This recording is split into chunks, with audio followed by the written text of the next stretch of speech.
Kasi sinasabi mo, sinisiraan ko yung propeta mo. Ang sabi mo, nung tayo ay nag-chat, si William Branham, huling propeta. Tama? Ibig sabihin ng huling propeta, dapat sana wala nang mga susunod na event pa kasi siya na yung huli. Okay? Ang tanong, nagpapatuloy ba ang ministry ni William Branham? Sino ngayon ang may hawak ng ministry ni William Branham kung siya yung huling propeta? Bakit nagpatuloy pa yun? Yes. Yes na yes. Siya na ang huling propeta at wala nang susunod. Si William Marion Branham ng ikapitong anghel na tinatawag sa Biblia.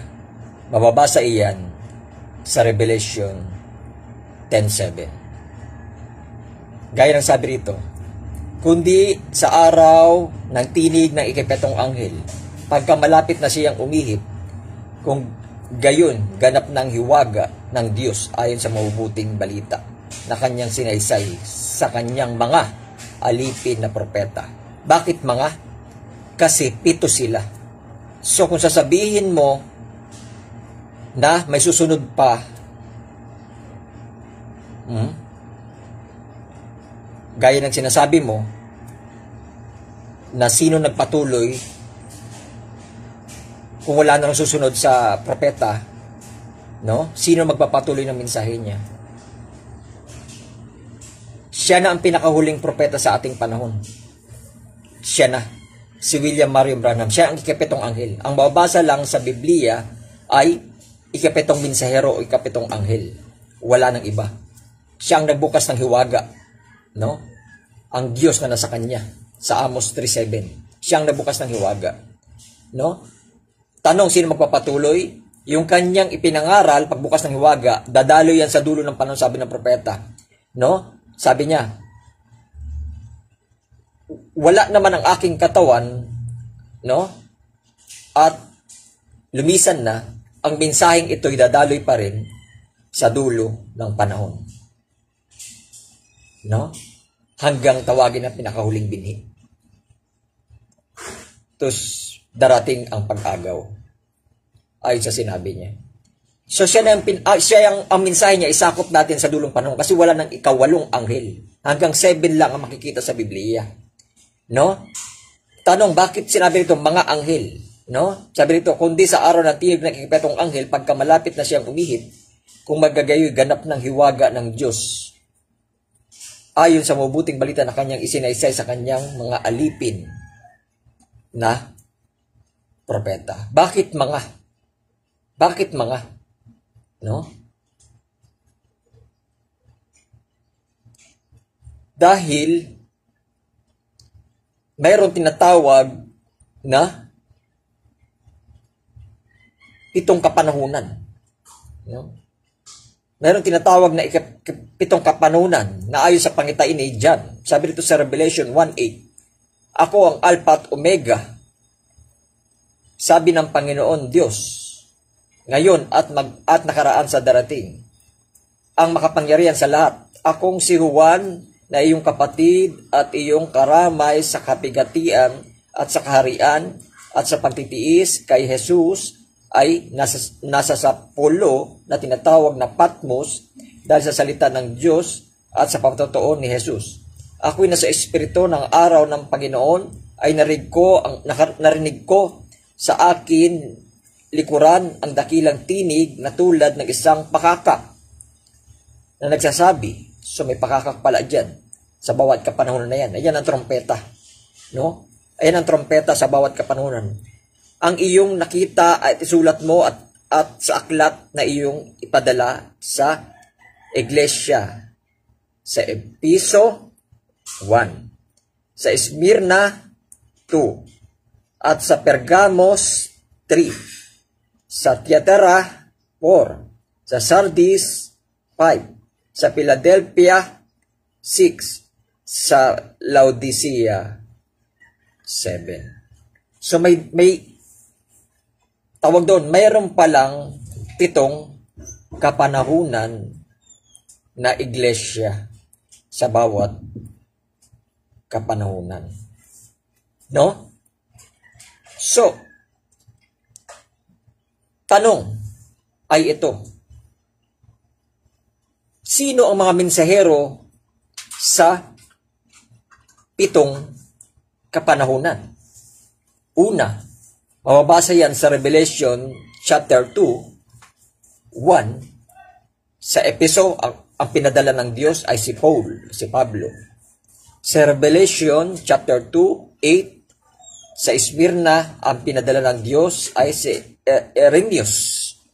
Sa Revelation chapter 2, 12, sa Pergamo, ang pinadala ng Diyos, si Martin Luther.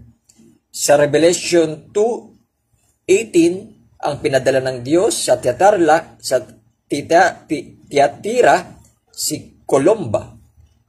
Sa Revelation 3:1, sa Sardis, pinadala ng Diyos ay si Luther. Sa Revelation 3:7, ang pinadala ng Diyos sa Philadelphia ay si Wesley. Sa Revelation 3:14, sa Laodicea ay pinadala ng Diyos si Branham na iyong tinatakwil, na inyong hindi kinikilala. Ngayon, so, ano ang pagpapatibay na si Brother Branham ang pinadala sa Laodicea? Tandaan nyo, ang Laodicea, siya ang kikipetong kapanahunan. No? Ulitin ko, ang Laodicea, siya ikapitong kapanahunan ng iglesia.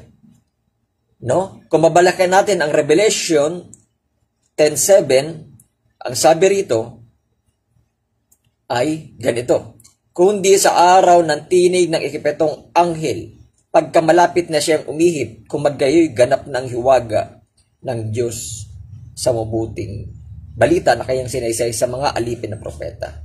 So tatapusin pala ng ikapitong anghel lahat ng mga sinaysay sa bawat kapanahunan ng ikapitong iglesia.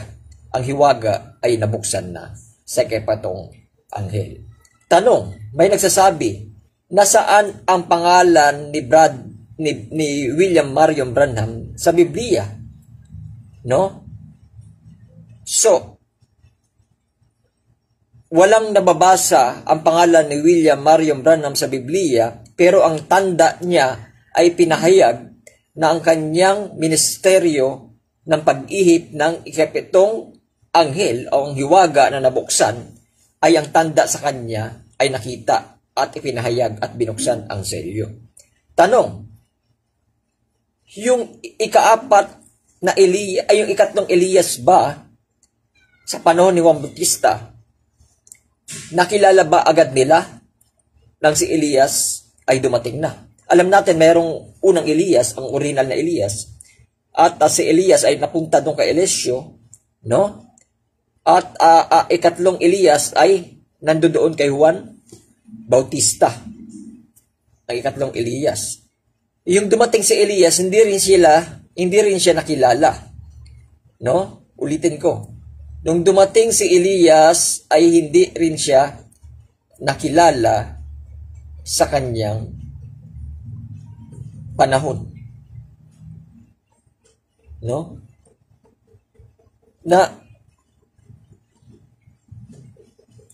Yung dumating si Elias sa panahon na yon ay hinahanap ng mga Pariseo, no? Si Elias na alam nila na parito. Hinahanap ng mga tao si Elias ay parito. Sabi ni Jesus, dumating na si Elias, ngunit hindi nyo nakilala. So, si Elias ang hinahantay nila, pero si Juan Bautista pala yun na dumating na sa katauhan ni Juan Bautista. Ngayon sa ating panahong ito, dumating na ang ikaapat na Elias, sa kapanahon ng ito, pero hindi rin nakilala ng marami. Lumabas ang pangalan pagdating na yung naganap na ang kanyang ministeryo, na si Juan Bautista pala yun. Ngayon, lumabas din ang pangalan ni William Marion Branham nung dumating na ang kanyang ministeryo. Sa kapanahon ng pala natin yun. Saan ba yan mababasa? Mababasa yan dito sa may Malakay 4:5-6. Sabi rito, narito aking susuguin sa inyo si Elias bago dumating ang dakilang kakilakilabot ng kaarawan ng Panginoon. So malinaw ang verse na bago dumating ang kakilakilabot na kaarawan ng Panginoon. No? So, alam natin, ang dakilang kakilakailapat ng kaarawan ng Panginoon ay before Great Tribulation yan. Ano ang kanyang gagawin muna? Sa sa panahon ni Juan Bautista, na ikatlong Elias, at kanyang pagbabalikin loob ang puso ng Ama sa mga anak.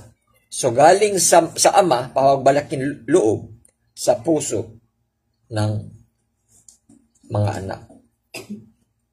So, saan mababasa yan? No? Sa Luke 1:16-17. Sabi rito, at marami sa mga anak ni Israel ay pagbabalikin loob niya ang Panginoon na kanilang Diyos, at sila'y lalakad sa unahan na kanyang mukha na may espiritu ng kapangyarihan ni Elias, upang pagbabalaking loob ang mga puso ng Ama sa mga anak at mga suwail, ay magsisilakad sa karunungan ng mga matuwid upang ipaglaan ng Panginoon ng isang bayang nahanda. So, kaninong panahonan yan? Kapanahunan yan ni Juan Bautista. Tanong, mabasa ba yan sa Biblia? Natiyak na sa kapanahon ni Juan Bautista, ipagbabalakin loob ang Ama patungo sa mga anak. Mababasa yan sa Matthew 17:10. Sabi rito, at tinanong siya ng mga kanyang mga alagad na nagsasabi, bakit nga sinasabi ng mga eskreba na kinakailangan pumarito muna si Elias? So alam nila, napaparito muna si Elias bago dumating si Jesus. No? Bago dumating ang kanilang Mesaya. At sumagot siya at sinabi katotohanan, sumagot na si Jesus. Si Jesus na nagsalita nito. At sumagot si Jesus at sinabi katotohanan, si Elias ay naparito at isasauli ang lahat ng mga bagay. Ayun din, pagsasauli ng lahat ng mga bagay ng Ama patungo sa mga anak. Ayun ang pagsasauli, ha. Ulitin ko ulit. Ama patungo sa mga anak. Sa panahon ni Juan Bautista yan. No? Datapat sinabi ko sa inyo, narito na si Elias. Narito na pala. Pero ang alam nila, wala pa. Hindi nila kilala. Pero kumikilos na pala siya sa katauhan ni Juan Bautista. No? Kilala nilang si Elias, pero si Juan Bautista hindi nila alam, yun na pala ang espiritu ng Elias ay nasa kanya na. At sabi rito, at hindi siya nakilala. Ganun din nangyari sa panahon na yun. Kundi ginawa nila ang kanilang anumang kanilang ibig. So, ginawa nilang anumang kanilang ibig, dumating na si Elias sa katauhan ni Juan Bautista, pero ginawa pa rin nilang kanilang ibig, kagaya sa panahon natin ngayon. Gayon din naman ang anak ng tao, so ganun din, gagawin din nila. No? Ay magbabata sa kanila. At ng kagayoy, nakapag-unawa ng mga alagad at na si Juan Bautista ang kanyang sinasabi niya. So nalaman nila, si Juan Bautista pala ang tinutukoy na dumating sa katauhan ng Juan Bautista, si ika-3 Elias. So, meron bang ika-4 na Elias? Balik tayo doon sa Malakia 4:5-6. Kasi si Juan Bautista po ay tinatawag na ika-3 Elias. Bakit? Kasi ang kanyang ministeryo ay papanauli galing sa Ama patungo sa mga anak.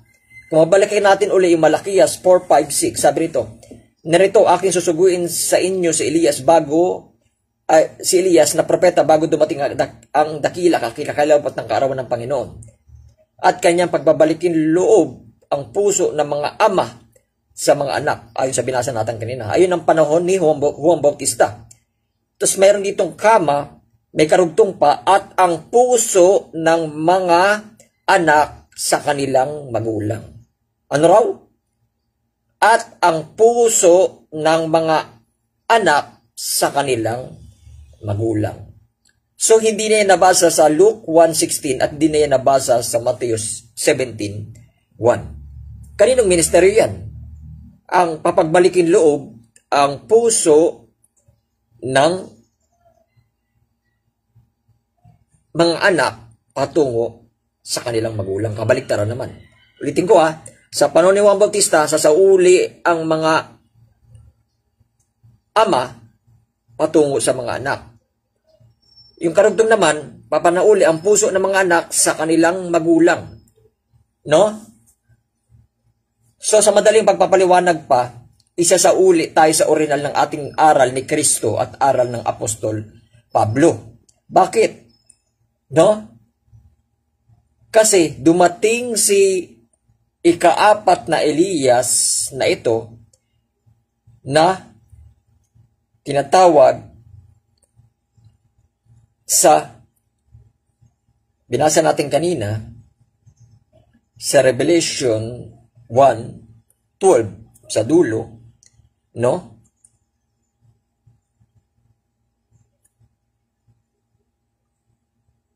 Na ang kanyang ministeryo ay Laodicea. Ano ba mayroon sa Laodicea?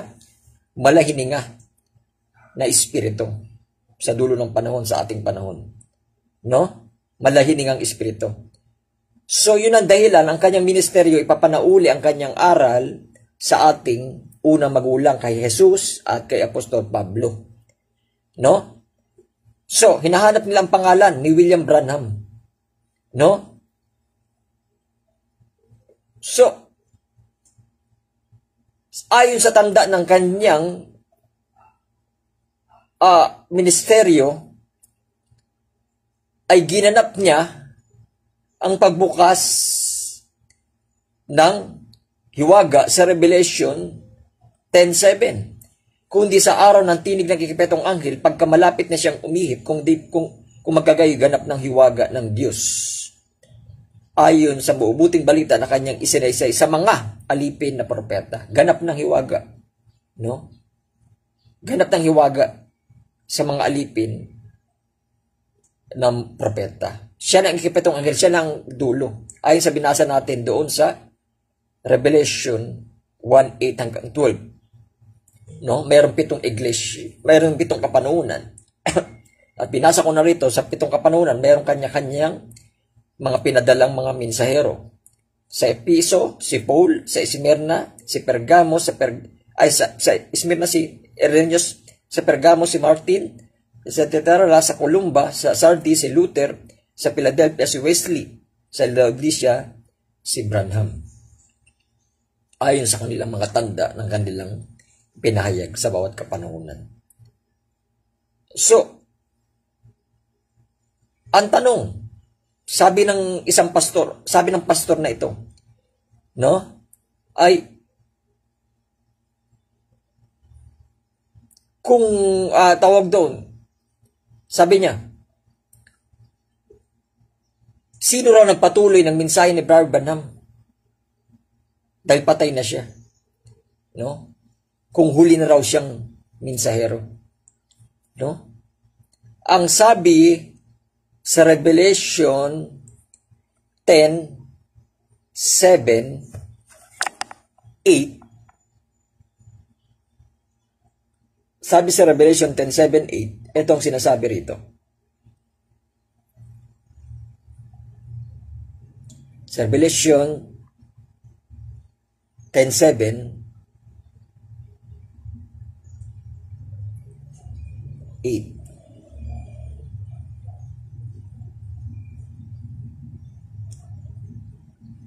sabi rito sa 8. Teka lang. 10:7.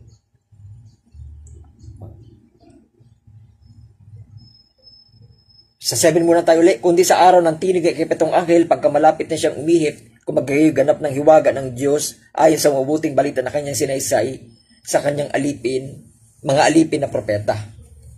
Ngayon, ang tanong, sino raw magpapatuloy? Sabi rito, at ang tinig na aking narinig mula sa langit ay muling nagsalita sa akin.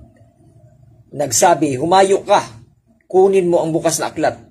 Ano bukas na aklat ito? Yung hiwaga na binuksan na sa kapanahonan natin, kunin lang yun. Ayun ang pagpapatuloy. Hindi sinusuka, hindi tinatapon.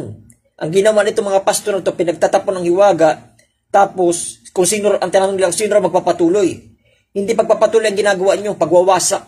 Gumagawa kayo ng sarili inyong pamamaraan. Ang sabi rito, kunin mong bukas na aklat at buksan mo na sa kamay ng anghel. No? Anong anghel ang tinutukoy sa Biblia? Mensahero nga yan. No? O mga propeta sa bawat kapanunan. No? At nakatayo sa ibabaw ng dagat at sa ibabaw ng lupa. No? So kunin pala, no, ang bukas na aklat, no,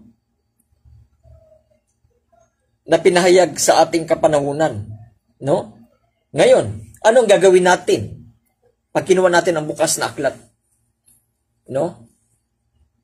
Sa 2 Samuel 7:25, at ngayon, O Panginoong Diyos, ang salita ng iyong sinalita tungkol sa iyong lingkod. So lingkod yun eh. Yung Revelation 10:7 eh. No? Propeta yun sa panahon natin na nagbukas ng selyo. No? Sabi rito, at tungkol sa kanyang sambahayan, iyong pagtibayin nawa. Magpakailanman. Iyong gawin gaya ng iyong sinalita. So kung ano yung pinangaral niya, yun din ang ating ipapangaral sa ating kapanahunan. Kasi wala nang ikawalong anghel o ikawalong propeta. So madaling salita, ang trabaho pala ng Ephesians 4:10 ay pagtibayin ang ipinangaral na binuksan ang selyo. No?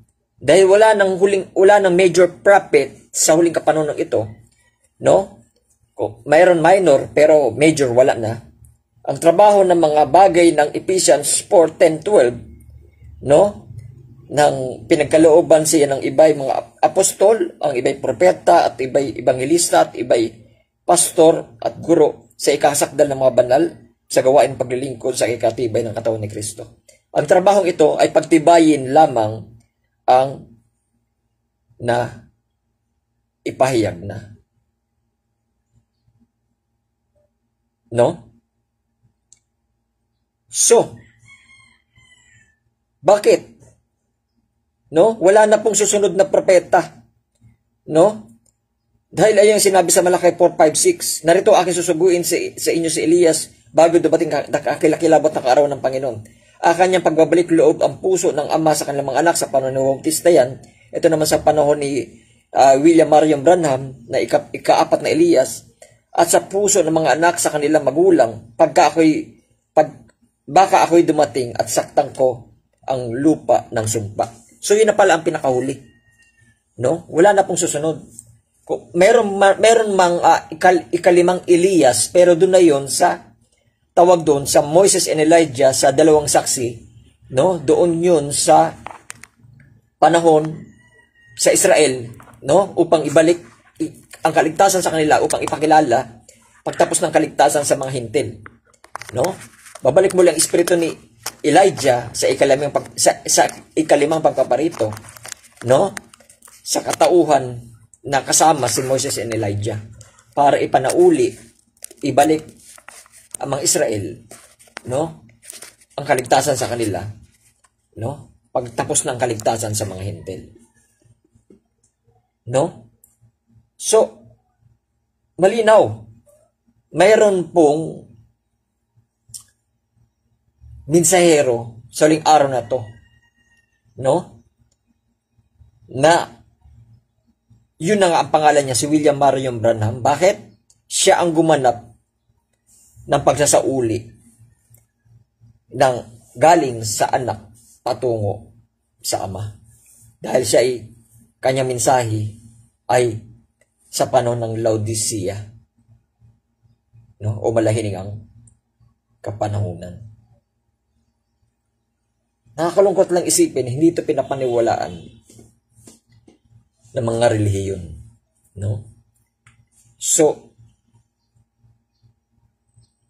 ayun ang problema sa kanila, no? Na hindi nila kinilala ang kanilang kapanahunan, no?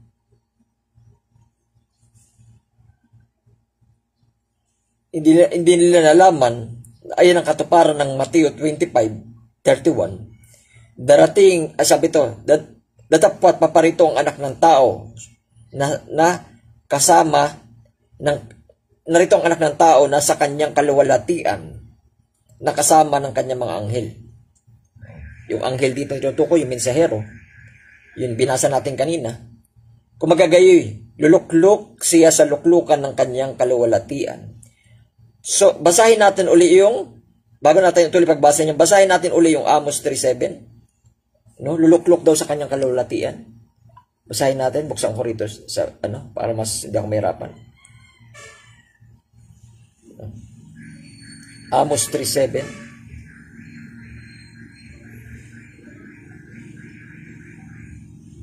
Amos 3:7. Sabi rito, Amos 3:7. Balikan muna natin magbasa para ma-connect natin. Ano ang sabi rito?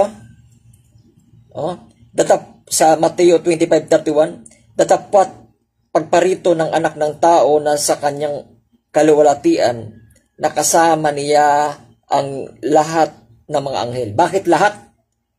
Dahil sa binasa natin kanina, yung mayroong 7 anghel. 7 mensahero yung tinatawag dyan. Yung binasa natin kanina, no? Simula sa kapanahonan ni Paul hanggang sa kapanahonan ni Branham, o sa kapanahonan ng Epeso hanggang sa kapanahonan ng Laodicea. No? 7 yan, nakapanahonan. Kasama ng mga anghel. Sino tong anak ng tao? Alam natin si Jesus yan, ang Panginoon. No? Datapwat paparito ang anak ng tao na sa kaluwalhatian, nakasama ang kanyang mga anghel. Bakit kasama?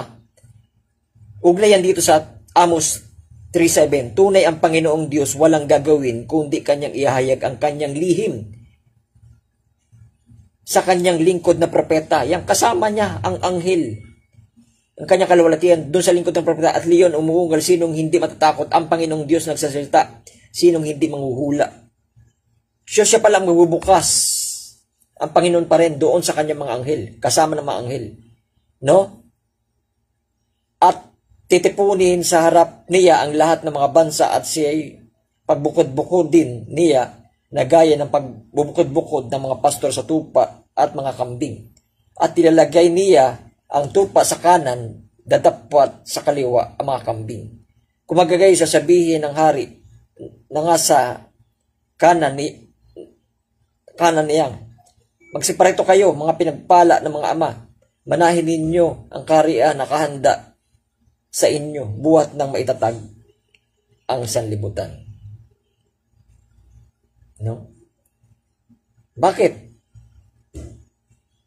Siya kasi ang may dala ng sigaw, no? Pakakak ng Diyos. Sa 1 Thessalonians 4:16, ang Panginoong ding bababa mula sa langit na may isang sigaw, may tinig ng arkanghel. Siya may sigaw, doon may tinig ng arkanghel, doon sa mga anghel na sinasabi natin kanina, sa 7 kapanahunan, na may pakakak, no? Yan nga, sa bawat kapanahunan, no?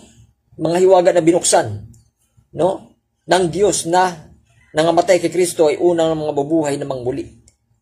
Kung magagayoy tayo ng bubuhay ng natitira, aagawing kasama nila sa alapaap upang salubungin ang Panginoon sa hangin, at magagayo sa Panginoon na papangin tayo magpakailanman. Kaya mag-aliwan kayo sa isa't isa sa mga salitang ito. So mayroon palang salitang tayo marinig, doon sa Revelation 1:8 hanggang 12, sa panahon ng Epeso, Smyrna, Pergamos, Sardis, Philadelphia, at Laodicea. No? So, ano ginawa sa Laodicea? Bakit siya ng pinakauling anghel? No? Siya ang nagtapos ng hiwaga. Kundi sa araw ng tinig kay petong anghel, pagka malapit na siyang umihip, kumagay ganap ng hiwaga ng Diyos. Ganap na, tapos na. Sa mabubuting balita na kanyang sinaysay sa mga alipin na propeta. Siya na pinakahuli. Tapos sasabihin nila, no? Sasabihin ng pastor na ito, na sino magpapatuloy sa kanya. No? Sino magpapatuloy? Pagtitibayin lang ang ipinangaral na. Wala ka nang dagdag pa ibawas. Wala ka nang idadagdag pa. Pagtitibayin mo ang kanyang isinaysay, kagaya ng panahon ni, tawag doon kapanahon ni Joshua, pinagtibay lang ang pinangaral ni Moises. Panahon ni Pablo, pinagtibay lang ang aral ni Jesus. Kaya doon nga tayo pinanauli ng ikapitong anghel.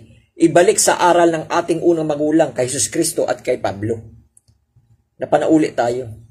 Tapos ngayon, na ipanauli na, naghahantay na lang tayo ng rapture. Panatawag na huling binhi. So maraming mga pastor ngayon, nangangaral sila kay Kristo, pero hindi nila pinapanuuli ang tao kay Kristo. Ay, nakakalungkot.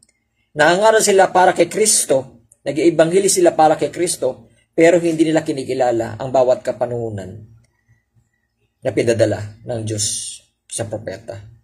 Na propeta. No? Hindi nyo mapapasinungalingan yan. No? Na merong pinadala sa huling kapanuhunan. No? Hindi magsisinungaling yung Revelation 1:8. No?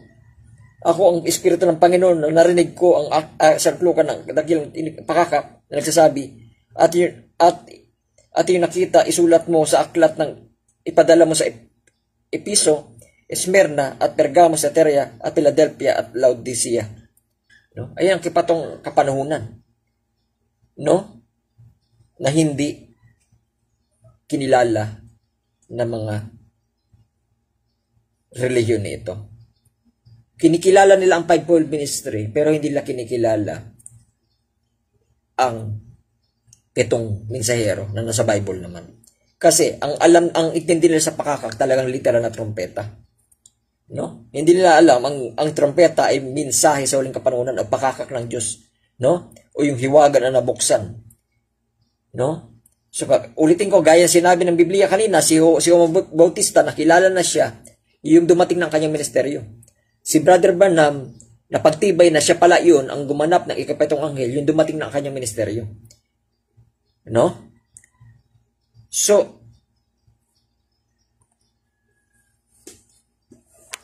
kaya, ayon sa kanyang mga tanda, ang kanyang ministeryo ay pagbubukas ng selyo, no? Mga hiwaga na nabuksan, at ang kanyang aral ay panauli sa aral ng ating magulang ayon sa Malakias 4:4. Malinaw na siya ang huling mensahero. Iba pa rin talaga ang mga ngaral na nakaugnay sa Biblia kesa naman sa mga ngaral na nagbabawas ng salita ng Diyos, pero hindi nila kinikilala ang mga hula sa Biblia. Sabi ng Biblia, mga palad ang mga nagbabasa at na nakikinig ng mga salita ng hula, sapagkat ang panahon ay malapit na. Pero hindi nila inintindihan. Hindi nila tinutupad. No? Ang mga nakasulat doon. Nagbabawas sila at nadadagdag. No? Para sila nangangaral para kay Kristo, pero sinasalungat naman nila si Kristo. So, ayun ang problema sa kanila. Ngayon, sumunod. Sagutin mo ito. May sinabi si William Branham, 1977, darating si Jesus. Hindi dumating. Kung totoong propeta yan, bakit hindi dumating si Jesus noong 1977 na sinabi ng propeta mo? Totoo iyon, sinabi ng propeta. Yung sa rapture.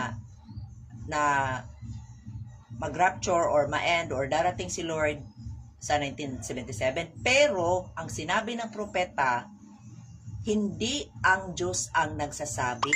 Ako lang. Dahil sa vision, na-inspired kasi siya, Brad, sa vision na pinakita ng Panginoon sa kanya. Kaya nakapagsabi siya iyon ng ganon, sabi niya na, I predict, not the Lord told me. Oh. Dahil nga sa sagana ng kanyang vision na binigay ng Panginoon, kaya siya nakapagsabi doon. Tapos may dinugtong pa ang propeta doon sa 1977 na sinabi niya na I could be wrong. Sinabi niya ng propeta na I could be wrong kasi opinion lang niya iyon. Tapos tinuldukan niya na ang propeta nagsabi daw na talagang ganyan. Hindi niya tinapos ang sinabi ng propeta doon sa spoken word. Yung sinabi niya na predict ni Brother Branham, ganito yon. Out of the abundance of the heart of Brother Branham, dahil puno siya ng kasaganaan sa kanyang kagalakan sa kanyang puso.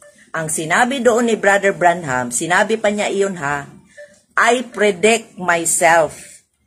Iba ang prediction, iba ang prophecy. Kasi ang prophecy, Panginoon talaga iyan na nagsasalita sa kanyang bibig. At hindi siya nagsalita ng Dacet Lord yun. Nabulaan niya. Ang sinabi niya doon, I predict na 1977, babalik ang Panginoon. Pero sinabi ni Brother Branham, sarili ko lang itong opinion. Nandiyan Popost ko yan, papangaral ko yan. Manood kayo sa Friday. Tapos gagamitin ni Jones para pabulaan May prediction si Brother kasi Branham. na nagpipredict lang. Alam pero namin minsan, yan. may direktang galing sa Diyos, nagsasalita na yun. May that's it na Lord. Pag binitawan that's it Lord, mula sa Diyos yun. Hindi nyo kasi naintindihan. Pero sinabi doon kasi, hindi siya nagbabasa ng preaching na binigay ng Diyos kay Brother Branham. 1,000 booklet po iyan. Hindi pa niya, kami gani mismo nga, taga-in time, hindi pa natin yan natapos basa ang 1,000 plus na booklet. Siya, hindi pa ka nakakabasa hatol. Tapos siya hatol ng hatol. Mananagot talaga siya sa Panginoon. Then, after the Ephesian church age from AD 53 until AD 170, then started in the Smyrna church age, which lasted from AD 170 until AD 312. Then come in the Pergus church age, and the Pergus church age began at 312 and lasted till AD 606. Then come in the Thyatira church age, and the church age of Thyatira began at 606 and went to 1520, the Dark Ages. And then the Sardis church age began at 1520 and lasted to 1750, the Lutheran age. Then from 1750,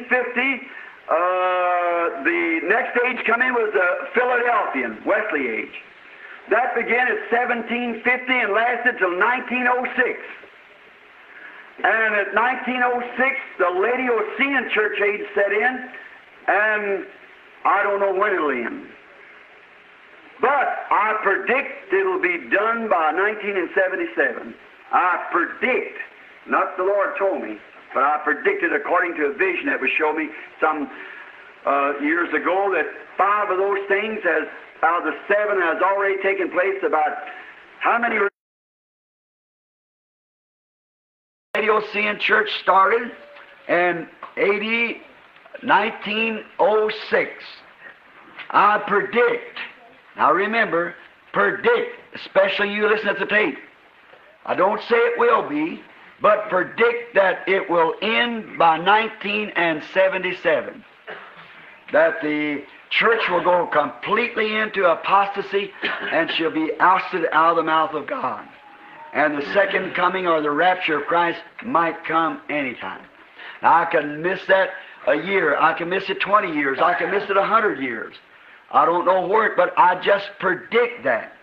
According to a vision He showed me, and taking the time, the way it's progressing, I'd say it'll be sometime between 33 and 77. At least this great nation is going to strike a war that's going to blow it to bits. See? Now that's pretty close. It's awful close. Now, I could be wrong. I'm predicting. Everybody understands? Say amen to this. Amen. But the Lord showed me a vision of the great power. Ngayon, klaro na ba? Malinaw na ba malinaw na ba sa iyo? Yan, may resibo yan. Ikaw nagsasalita ka lang ng mga bagay na wala kang basihan at binabasa. Pinaparatangan mo ang propeta ng Diyos ng haka-haka lang, ng paratang, na hindi mo nga binabasa sa live mo para patotohanan na kung ang propeta ay nagsinungaling. Yan, may ebidensya. Paano ngayon papasinungalingan yan? Hinahanapan nyo lang ng butas ang propeta dahil ang totoo ayaw nyo magpasakop sa Diyos na akala nyo pinaglilingkuran nyo. Sumunod, anong sabi niya? Okay.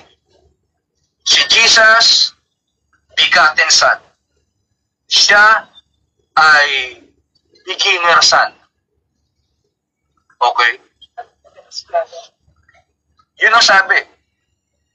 Beginner daw siya na anak. Pero mo, anong ibig sabihin sa salitang beginner? Nag-uumpisa? Nag-uumpisang matisip? Ha? Wait, sagutin niyo po yan. Sinabi ng propeta mo, si Jesus ang Alpha at siya daw ang Omega. blasphemy yun. Ay hindi ka pala naniniwala na si Jesus ang Alpha at Omega? Ha? Nagpastor-pastor ka, hindi mo alam na si Jesus ang Alpha at Omega? Mali bang sinabi ng propeta na si Jesus ang Alpha at Omega? Tapos sabi mo, blasphemy yun? Paano naging blasphemy na tawagin si Jesus ang Alpha at Omega? Nasa Bible yan. Nag-aral ka pa ng Bible school. Tapos hindi mo alam na si Jesus ang Alpha at Omega? Tapos sasabihin mo, blasphemy yun? No? Paano hindi mo nalalaman yun? Di ba nag-aral ka? No? Hindi nyo alam na si Jesus ang Alpha at Omega? Pambihira naman yan, oy.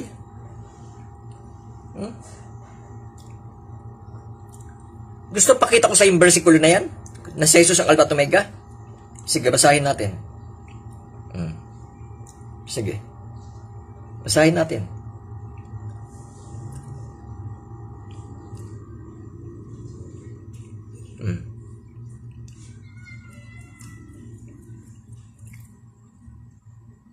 Sabi rin sa Revelation 8:12, ako ang Alpha at Omega, sabi ng Panginoong Diyos.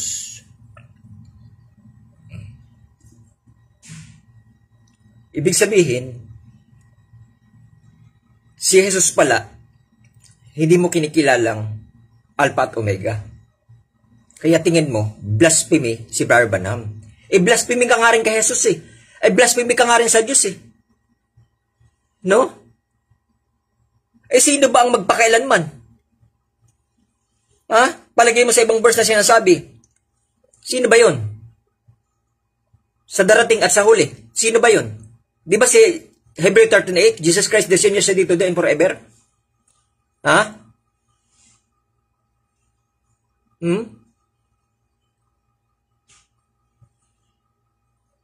So, kayo may problema.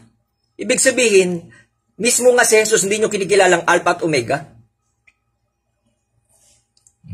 Sa Godhead pa lang pala, bagsak na kayo. Kaya hindi katakataka, hindi nyo papaniwalaan ng Propeta Branham na propeta ng Diyos eh. No? Kasi si Jesus nga, hindi nyo pinapaniwalaan na siya ang Alpha at Omega.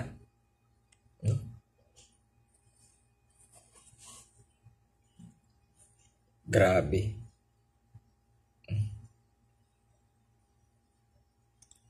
Basahin natin Revelation 1:8. Ako ang Alpha at Omega, sabi ng Panginoong Diyos, ngayon, ng nakaraan at sa darating. Sino bang nakaraan at darating? Di ba Hebrew 13:8 yan? Jesus Christ, the same, yesterday, today, and forever. Oh? So siya pala ang Panginoong Diyos. No? Ako ang Alpha at Omega, sabi ng Panginoong Diyos, ngayon, nakaraan at sa darating. Di ba Hebrew 13:8 yan? Si Jesus yan. Oh, makapangyarihan sa lahat. O baka gusto mo ikaw makapangyarihan kaysa kay Jesus. Oh. Di ba? Oh, sino nagpatotoo niyan? Pinakita kay Juan yan. Ako si Juan na inyong kapatid, na inyong karamay sa kapigatian at sa kaharian, sa pagtitiis na kay Jesus ay nasa pulo ng tinatawag na Patmos dahil sa salita ng Diyos. Sa patotoo ni Jesus. Si Jesus nagpatotohanan yan.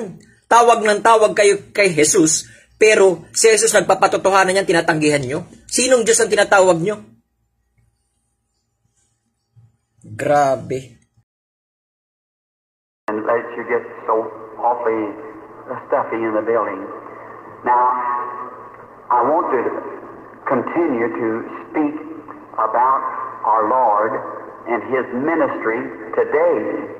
Now, there's many people in the Bible that teaches the Bible as a historical book, which it is. But it's more than a history. It's a prophetic book also that it tells what was, it tells what will be. Do you accept that to be true? And now the same Jesus that was, is, and will be. See? He's the same Jesus all the way through the Scriptures, the same Christ all the way through. In the beginning, He was, In the middle of the book, he's here. Lo, I come in the volume of the book to do thy will, O Lord.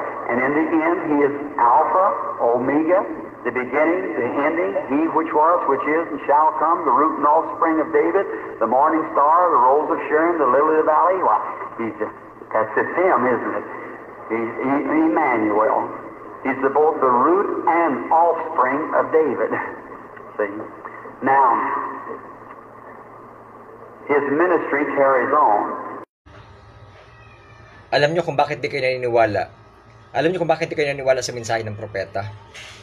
Kasi, nakamarka na sa inyo ang sarili nyong intellectual, sarili nyong paliwanag sa inyong Biblia. Pero hindi naman yung kaisipan ng Biblia. Intellectual naman yun. No? Hindi naman yung kapahayagan. No? Ang back to the word ay dapat may kasamang kapahayagan yan. Pag nagbasa ka ng letra by letra dyan, hindi yung kaisipan ng Diyos. Kahit nga yung mga hiwaga dyan, hindi nyo napapansin sa Biblia. Kahit letra by letra na rin mismo, minsan nagpaparinig na ang Biblia. Tinutumbok na yan, hindi nyo pa rin mapansin. Sa sobra nyong kapangmangan, hindi nyo pa rin makita-kita. Gusto nyo magbigay akong halimbawa? Basahin natin uli ang Revelation 1:8. Sabi niya rito, ang Panginoon Diyos ang makapangyarihan sa lahat. Kung ano siya noon, ganon din siya ngayon. At maging sa hinaharap. Kung ano siya raw noon, ganon din daw siya ngayon. At maging sa hinaharap. Kaya sinabi niya, ako ang Alpha at Omega. Punta tayo sa Hebreo 13:8. Si Jesus na mismo nagsalita nito. Si Jesus Kristo, siya rin kahapon, ngayon, at magpakailanman. May pangalan na. Meron ng pangalan. Ano pangalan? Jesus. Punta naman tayo sa Revelation 22:13. Ako ang Alpha at Omega, at ang una, at ang huli, ang pasimula, ang wakas. Sino ba yan ang una at ang huli, ang pasimula at ang wakas? Di ba Hebreo 13:8 din naman? May pangalan doon. Si Jesus Kristo. Siya pa rin kahapon, ngayon, oo at magpakailanman. Ang Biblia hiwaga. Ngayon, kahit minsan napakalapit na, lantad na sa inyo. Ang mga bagay, halos tukain na lang kayo ng kapahayagan na yan. Hindi nyo pa rin mapansin. Why? Dahil sa salit-sabi nyo, dahil sa intellectual nyo. Sasabihin ba ni Jesus sa mga Pariseo, bago pa si Abraham, ako na? Kung hindi yung totoong siya na? Oh? Malinaw yung sinabi ni Jesus, bago pa si Abraham, ako na. Nagagalit nga rin mga Pariseo noon, kaya hindi katakataka, nagagalit din kayo. 2,000 years ago na, si Jesus nagpakatawang tao, hanggang ngayon galit pa rin kayo sa kanya sinasabi na at palibasa ang Diyos ang nagpaliwanag doon sa propeta Branham, no? Siya ang salitang propeta, ang Diyos nagpapaliwanag ng kanyang sariling salita na doon pinadaan sa propeta. Palibasa sinabi ng propeta na si Jesus ang Alpha at Omega. Galit pa rin kayo kay Jesus hanggang ngayon? Hindi nyo matanggap na si Jesus ang Alpha at Omega? Grabe naman kayo, no? So dahil wala si Jesus sa pagkakatawang tao, nasaan yung espiritu? Pag pinagdidiskahan nyo yung propeta Branham? Bakit? Ano bang ministeryo ng propeta Branham? Siya yung propeta ng Diyos na nagbukas ng hiwaga, Revelation 10:7. Oh, kaya hindi kataka-taka, binuksan niya yung hiwaga tungkol sa pagka-Diyos ng Panginoong Kristo Jesus. Nilinaw niya ang makapangyarihan sa lahat, ang Alpha at Omega. No? Tapos binigyan na tayong tamang kapahayagan na yan ang si Jesus. Yang Alpha at Omega na tinatakwil nyo. Dahil siya ang tagapagbukas ng hiwaga hindi ang taong Branham, kundi Amos 3:7. Ang Panginoong Diyos nagsasalita, sinong hindi matatakot? Oh? So nasanay kayo sa mga relihiyong pagbabaluktot, kahit mga letra tama naman No? Ang Panginoong Diyos, ang makapangyarihan sa lahat. Revelation 1:8, no? Kung ano siya noon, siya din ngayon. At maging sa hinaharap. Kaya sinabi niya, ako Alpha at Omega. Sino ba yung noon? At sa darating at sa hinaharap? Di ba Hebreo 13:8 yan? Jesus Christ, the same yesterday, today, and forever. O, Revelation 22:13, ako ang Alpha at Omega, at ang una, at ang huli. Ang pasimula, at ang wakas. Di ba Hebreo 13:8 din yan? O. Tapos ngayon binigyan tayo ng paliwanag ng kanyang sariling salita, hindi pa rin kayo nagkukonek sa propeta, aawayin nyo yung propeta, papabulaanan nyo, dahil lang sa bangga sa intellectual nyo. Oh, kinukorek na nga ng propeta ang hiwaga, pinadala na nga sa atin ang hiwaga ng lahat ng mga bagay upang ipahayag na ng Diyos nandoon sa propeta. Hindi taong propeta, ulitin ko ha, hindi ang taong propeta. Amos 3:7. No? Ang Panginoong Diyos ang nagsasalita, sinong hindi manghuhula? Ang Panginoong Diyos ang nagsasalita. Grabe.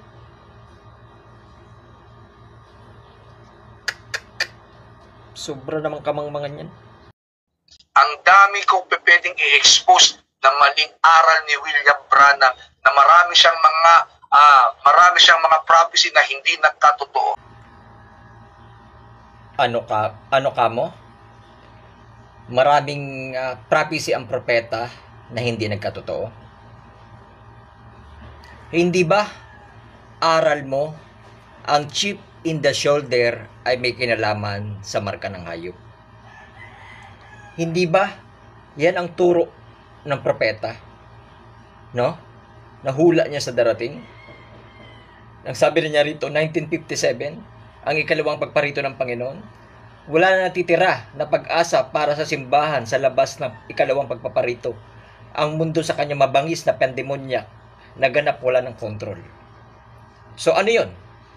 Hinula niya ang bagay tungkol sa bakuna. No? So, di ba ito rin yung aral mo? Sabi ko na nga ba, sumusunod lang si Satanas No? Kung saan ang katotohanan Pero hindi para sundin lahat ang purong salita. Kundi, kukuha lang ng bahagi para yung mga hindi naniwala, yung mga naniwala na ang bakuna ay may kinalaman sa marka ng hayop, ay okay na. Tapos, sa ibang bahagi pala, mandadaya sila sa ibang aral. Dito kayo tumama, ayon sa hula ng propeta.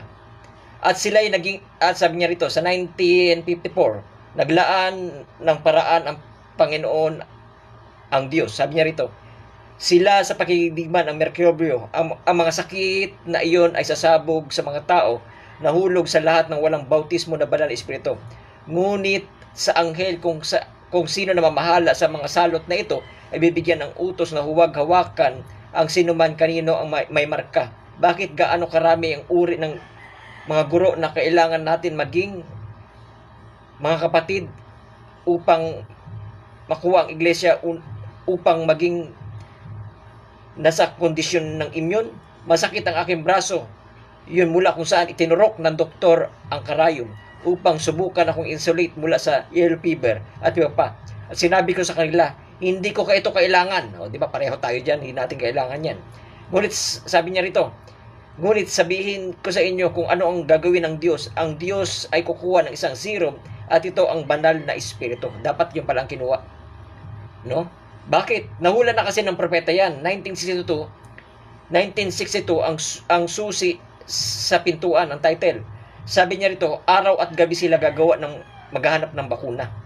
Para ito ay dahil ito'y mamatay tao.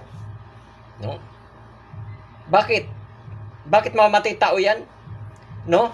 At alam niyo yan, tinuturo niyo yan doon sa inyong live segment. No? Tinuturo niyo yan. Gaya ng hula ng propeta sa darating na matinding pagpuksa sa paghahatid ng tatak ng hayop. No? Nasabi niya rito,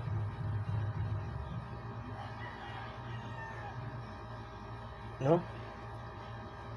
Maghatid sa tatak ng hayop. No? At anong gagamitin? Ano tawag doon ng propeta? 1962.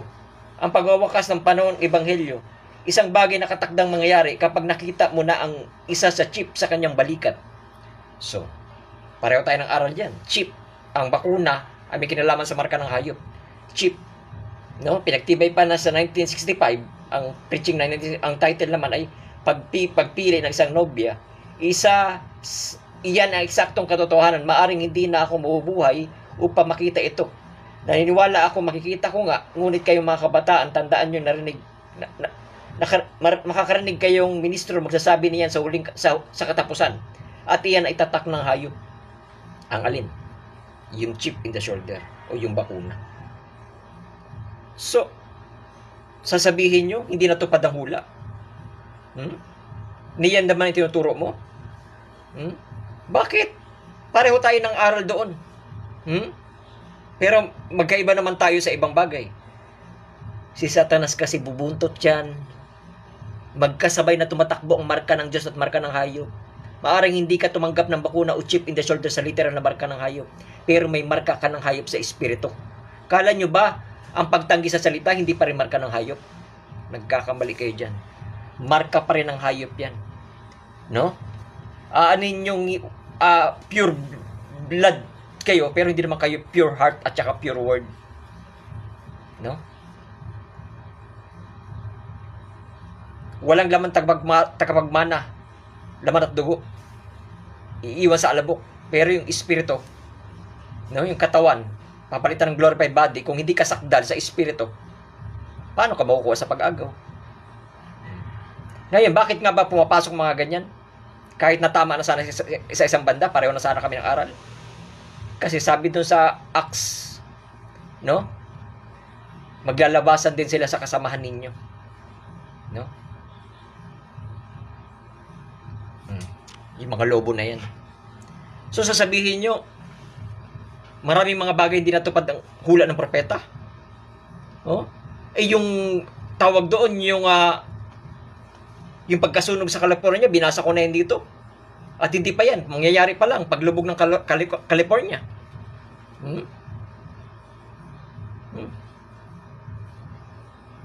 So, nakahula ba yan? Sige, abangan nyo.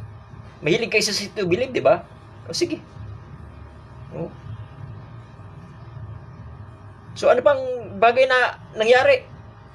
No? Yung sasakyan na tatakbo na wala ng driver. Ano pa nangyari? One word government at saka one word religion.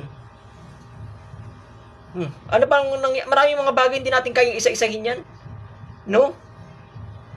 So, hindi lang nangyari sa inyo kasi hindi kayo sumusunod sa salita ng Diyos na nandoon sa propeta. No? Sabi ng Biblia, ang isang bagay ng isang hula ng isang propeta ay nagsasalita ng isang bagay na hindi nangyari. Nagsasalita lang siya ng kahambugan. No? So, nangyari. Mga sinasabi niya. No? Lahat yun ay nangyari. No? Tapos sasabihin nyo, hindi nangyayari ang kanyang mga sinasabi. At sasabihin mo, i-expose mo yung propeta dahil ang mga hula niya hindi nangyayari. No? I-expose mo o ikaw expose ng Diyos. No? Hantayin mo yan. Darating yan sa'yo. Okay? Sa katotohanan, meron pa siyang sinasabi. Okay? Nung siya ay buhay pa, sinabihan niya yung isa sa miyembro ng kanyang church, sinabi ng Diyos, ikaw daw ang magiging girlfriend ko, pero may asawa siya. Okay? Alam mo ba yun? Alam mo ba yun? So gumamit rin po pala Okay. si William Branham ng Dases. Gumamit si William Branham ng saltang "Thus says the Lord." Ito ang sabi ng Lord, ibigay mo sa akin yung kotse mo. Sabi ng Lord, maging girlfriend kita. Alam mo, yung Diyos, kung magsasabi na maging girlfriend kita, samantala may asawa siya. Okay. Ngayon, pabulaanan mo yung lahat ng sinasabi ko. Okay? Pabulaanan mo yung lahat ng sinasabi ko. Para malaman kung sino sa atin ang bulaan. Kung sino sa atin ang nagsasabi ng totoo. Pabulaanan. Okay? Pero mo may asawa, sasabihin niya, sinabi ng Diyos, maging girlfriend kita. Ang ibig mo sabihin, Diyos pa lang nagtulak sa kanya na magkasala ng pangangalo niya. Lahat ng pagpapasinungaling mo sa propeta ay may kasamang resibo. At pinakita ko sa iyo mula mismo sa sinabi ng propeta sa kanyang spoken word. Ngayon, diyan sa sinabi mo tungkol sa paratang mo, sa sinabi mo sa propeta na ikaw babae, that saith the Lord, magiging girlfriend kita na kahit may asawa raw ang propeta. Pinaparatangan mo siya ng ganyan. Kami, kung may bababasa kami ng ganyan, gaya ng ginawa namin, kanina pa, nilabas namin ang resibo. Ikaw ang hinahamon ko. Huwag ka magsasalita ng ganang sayo lang. Pag magsasalita ka, dapat may resibo. Ipakita mo sa akin mula sa propeta na nabasa mo na sinabi ng propeta, ikaw babae, that saith the Lord, magiging girlfriend kita kahit ako'y may asawa pa. Sabihin mo yan at ipakita mo sa akin ang ebidensya mo dahil naglalabas kami ng ebidensya na mula mismo sa propeta sa mga paratang mo sa kanya. Ilabas mo ang ebidensya mismo na babasahin mo, i-post mo dyan sa live mo na mula mismo sa propeta, ilabas mo dyan sa live mo na sinabi ng propeta na that saith the Lord, babae, magiging girlfriend kita kahit may asawa pa kong iba. Hindi ka natatakot na nanginginig yun? Para makapanira ka lang sa live mo, no? Ma-brainwash mo lang mga followers mo at saka mga membro mo dahil yung iba nanonood dito. Para siraan mo lang yung propeta dahil pinapangaral ko ang propeta rito, pinapakilala ko. Tapos sinalungat mo para mapasinungalingan. Tawag doon ay pabulaanan nila. No, at di natanggapin ng propeta. At ayan ang dahilan kung bakit sila nag-alisan yung iba sa kanila dahil sa kagawan mo. Uulitin ko sinabi ko. No, walang problema sa akin yan kasi kung tupa sila ng Diyos, hindi sila alis. No? Ang tupa ng Diyos may tamang panala. No? Alam nila ang tinig ng Diyos at alam ng Diyos ang kanyang tupa. Kung nag-alisan sila, ibig sabihin wala silang patnubay ng Banal Espiritu nagsasabi sa kanila. Ngayon, hinahamon kita. Kanina, lahat ng mga post ko, no, puro may katibayan mismo sa spoken word na iniisa-isa ko lahat ng sinabi mo mula mismo sa propeta na sinabi na lahat ng mga pagpapasinungalingan mo, may ebidensya ang pinakita na mula mismo sa propeta na nagsisinungaling ka. Ngayon, dahil wala akong nababasa ng ganyan, ikaw na lang maglabas na sinabi ng propeta, sabi ng propeta nyo, Brother Jehu, no? Na sabi ng propeta nyo, si Brother Branham, babae, that saith the Lord, ay magiging girlfriend kita kahit may asawa pa akong iba. Saan nyo bababasa yan sa spoken word na sinabi ng propeta yan? Para makapanira lang kayo sa propeta ng Diyos. Saan nyo bababasa yan? Kung patas ka na pastor ka, dapat, total, high-tech ka naman, nilalabas mo mga versikulo dyan sa live mo, bakit hindi mo mailabas ang quote ng propeta mismo nang galing direkta sa kanyang spoken word na sinabi niya, babae, magiging girlfriend kita, that saith the Lord, kahit may asawa pa akong iba. Ilabas nyo ang ebidensya na yan. Hinahamon ko kayo. Pag wala kayo mailabas na ebidensya, kasi lahat ng mga sinabi mo, lagi ako may resibo rito. Panoorin nyo itong video na to hanggang matapos to. Ini-edit ko. No? Pag wala kayong napabasa na mula direkta sa propeta, na sabi ng propeta, that saith the Lord, babae, mapasaaking ka, kahit may asawa akong iba. Isang paninirang puri sa propeta yan. Kasi ako wala akong nababasa eh. Kung may nabasa ka at may nakita ka, kung patas ka na pastor ka, kung patas ka na pastor pa, isa pa ha, kung patas ka na pastor ka at hindi ka sinungaling, ipakita mo sa live mo na mula sa propeta na sinabi niya yan, na that said the Lord, babae, ay magiging aking ka at magiging girlfriend kita, kahit may asawa akong iba. Pakita mo, hinahamon kita. Kasi pag hindi mo napakita yan at nagsisinungaling ka, alam mo na kung ano ang kaparusahan na darating sa'yo. Dinadala niya yung mga tao sa kanyang sarili. Buti na nga lang, alam mo ba kung ano nangyari sa kanya? Okay?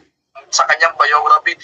Bago siya tuluyang mamatay. Buti na lang, yung si William Branham nakahingi ng tawad. Kaso nga lang, hindi niya na mababawi pa yung kanyang naituro. Ito po yung Okay? Grabe talaga ang pagsisinungaling ng pastor na to. Di ko masikmura. Saan kaya ang pagkatakot nito? Grabe. Sabi niya, buti na lang daw nakahingi ang tawad bago siya mamatay. Sabi ko, ulitin ko sinabi ko sa iyo. Kayo na ko pa iniisa-isa lahat. Lahat ng mga sinabi mo, tinapatan ko ng mga resibo mula sa spoken word ng propeta. Kagaya ng sabi ko sa isang video, ilabas mo ang katibayan na ang propeta ay nagsalita na babae, that said the Lord, mapasa-aking ka, maging girlfriend kita kahit may asawa kong iba. Total, naglalabas ka ng mga verses sa live mo, di ba? Di ba high-tech yung live mo? Ilabas mo ang spoken word na sinabi ng propeta yan. Kasi ako wala makita eh. Ha? Kung may nakikita ka, sige. Sige, kami ang mali. Basta may papakita ka. Pero pag wala kang maipakita, tanggap mo ba na nagsisinungaling ka? Kasi naglabas kami ng ebidensya kanina. Dahil totoo na sinabi ng propeta. Pero, nabuko kang sinungaling. Pero dito, dahil nabasa mo pala yan, pakita mo na sinabi ng propeta yun. Dito naman sa sinasabi mo, na namatay, bago namatay ang propeta na humingi siya ng tawad. Pero huli na raw. Saan ka makakabasa sa sinabi ng propeta na humingi siya ng tawad yung namatay siya? Pero huli na lahat, hindi na siya huli na ang lahat sa kanyang pagsisinungaling, sabi mo. Saan ka? Pabasa mo nga sa akin sa spoken word na sinabi ng propeta na nagsisi siya. Bagkus alam niya bago siya mamatay, 1965 pa, backward, nagpapaalam na siya na malapit na siya kunin ng Diyos. No? Yung dumating siya, yung punto ng kanya na namatay na siya, sabi niya, alam ko na ito, na kukunin na ako ng Diyos. Kaya siya nakatawa. Kaya pagdating sa ospital, nakingiti lang siya. Bakit? Kasi alam na niya na hanggang doon na lang ang kanyang ministeryo. Alam na niya na kukunin siya ng Diyos. Wala ka rin mababasa na humingi ang propeta ng Diyos, na humingi siya ng tawad sa kanyang pagbabaluktot, kuno sa paratang mo sa salita ng Diyos. Ngayon, dahil yan ang paratang mo sa propeta, na humingi siya ng tawad dahil sa pagsisinungaling niya kuno, dahil sabi mo, ikaw ang hindi papatawarin ng Diyos sa iyong kasinungalingan. Sa iyo mangyayari iyan na mamamatay ka na hindi ka papatawarin ng Diyos. Kung ano tinanim mo, yan ang aanihin mo. Dahil sa paratang mo sa propeta ng Diyos. Kung totoo yan, hinahamon kita, ilabas mo ang quote ng propeta na humingi siya ng tawad, yung namatay siya, at huli na sa kanyang pagsisinungaling sa aral niya. Ngayon, yan ang paratang mo sa propeta, sa'yo mangyayari iyan. Ano? Para makapaghikayat ang propeta na dalhin niya sa sarili niya? Ha? Ano? Para makapaghikayat lang ang propeta para dalhin sa sarili niyang tao? Hindi ba yan ang ginagawa mo? Ha? Na alam mo, yung viewers mo, yung iba, open, manood sa akin. Alangan, pagtatakwil ko sila porket viewer mo sila. Hindi naman ako nagtatangi ng tao. Sumasawata sa kalendaryo. Preaching ang propeta ng marriage and divorce dahil kontra ang Diyos sa kalandian. Samantalang siya, ginagamit pa talaga niya na nagsabi ang propeta, thus saith the Lord, ikaw babae ka, magiging girlfriend ko. Ginamit pa yung thus saith the Lord. Grabe, saksakan. Grabe, para siya makagawa pala, lang. Brad, na-warningan na pala iyan siya noong 2012 ng isang pastor ng End Time. Isaiah 30:9 hanggang 14. Ito sinasabi rito, sapagkat sila'y mapaghimagsik laban sa Diyos. Sapagkat sila'y mapaghimagsik laban sa Diyos, sinungaling at ayaw makinig sa aral ni Yahweh. Sinasabi nila sa mga tagapaglingkod, huwag kayong magsasabi ng katotohanan. At sa mga propeta, huwag kayong magpapahayag ng tama. Mga salitang maganda sa aming pangdinig ang iyong banggitin sa amin, at mga hulang hindi natutupad. Umalis kayo sa aming daraanan, at kayo'y at ang tungkol sa banal na Diyos ng Israel ay ayaw naming mapapakinggan. Kaya ito ang sabi ng Panginoong Diyos ng Israel: tinanggihan mo ang aking salita, at sa pag-aapi at pagdaraya ka ng tiwala, kaya darating sa iyo ang mabangis na wakas tulad ng pagbuho sa iyong marupok na pader na biglang na lamang babagsak. Madudurog kang parang palayok at ibabagsak ng walang awa. To Jones, galit na ang Diyos sa iyo dahil sobra ang pamumuso mo sa Panginoon. Hindi ko alam kung paano ka magiging ng patawad ng Panginoon, pero gusto ko lang iparating sa iyo ang ispingitan ng Panginoon. Galit na galit siya sa iyo.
Galit ang Panginoon sa iyo.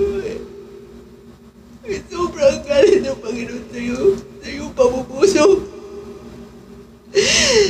Tulad ka niya. Tulad ka niya.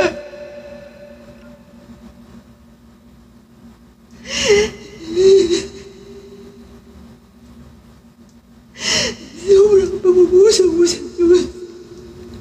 Sobrang. Tulad ka niya.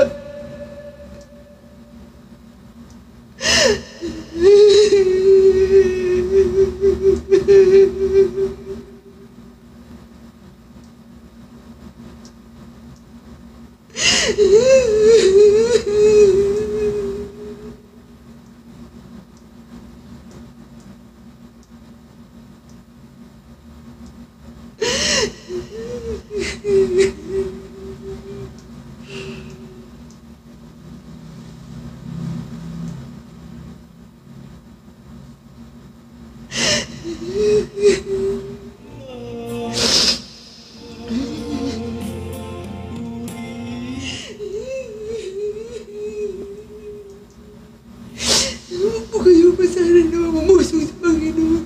Dahil buhay po ang kapalit ninyo. Hindi biro po.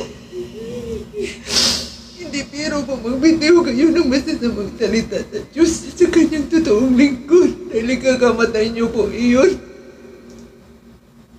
Huwag po kayo masanay na ganyan.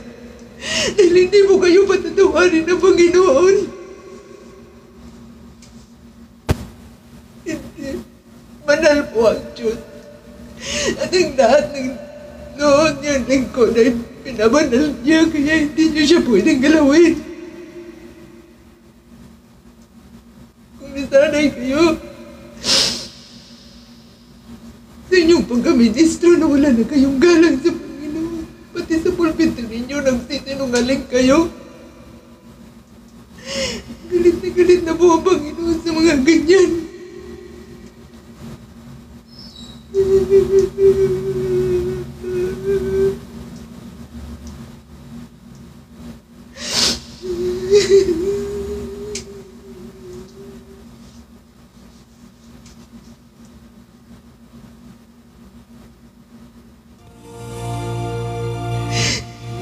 Kaya pananagutan mo yan sa Diyos. No? Pananagutan mo yan sa Diyos. Tandaan mo yan. Para dahil lang sa purpose mo, siraan ang propeta ng Diyos sa mga taga-viewers mo, at ganun nga nangyari. Ang daming tumalikod, ang daming namusong sa propeta, ng damay ka pa ng iba dahil sa ang propeta daw pala namin ay ganun, mambababae, gagamit pa raw ng that's it the Lord para sa kanyang hangarin lang. Mananagot ka sa Diyos, hindi ka palampasin. Nakita nyo? No? Nakita nyo? After siyang nag-blasphemy, pati yung that's it the Lord ay hindi raw sa Diyos yan. No? Nakita nyo? Namusong din siya sa propeta. Nakita nyo rin? At marami siyang paninira sa ministry ito at mga bagay na pati rito lingkod, di raw totoo ng lingkod ng Diyos. Dahil lang sa hindi niya matanggap ng propeta. Nakita nyo ang nangyayari? No? Hindi nagkataon yan. No? Maglilindol-lindol ba naman sa iba-ibang lugar? Pwede naman yan noon pa before siya mag-blasphemy. Bakit after mag-blasphemy, sunod-sunod na nangyayari sa buong mundo? Hindi nagkataon yan.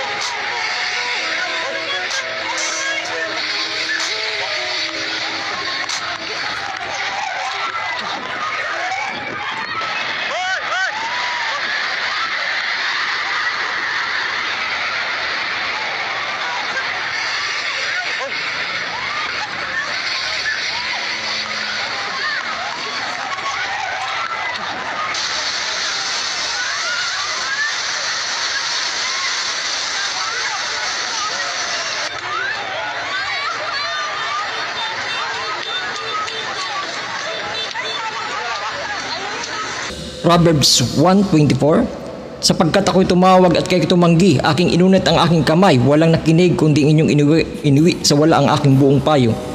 At hindi ninyo inibig ang aking saway, kundi ako naman ang tatawa sa araw ng iyong kasakunaan. Ako'y manunuya pag ang iyong takot ay dumarating. Pag ang iyong takot ay dumarating na parang bagyo at ang iyong kasakunaan ay dumarating na parang ipo-ipo, pag ang iyong hirap at hapis ay dumating sa inyo, kung magagayon tatawag sila sa akin, ngunit hindi na ako sasagot. Hahanapin nila akong masikap, ngunit hindi na ako masusumpungan. Sapagkat kanilang pinagtanim ang kalaman, hindi pinili ang takot sa Panginoon. Ayaw nila ang aking payo, kanilang hinamak ang buo kong pagsaway. At sila'y magsisikain ng bunga ng kanilang sariling lakad at magubusog ng kanilang sariling kagawan. Ika'y bumalik na sa salita.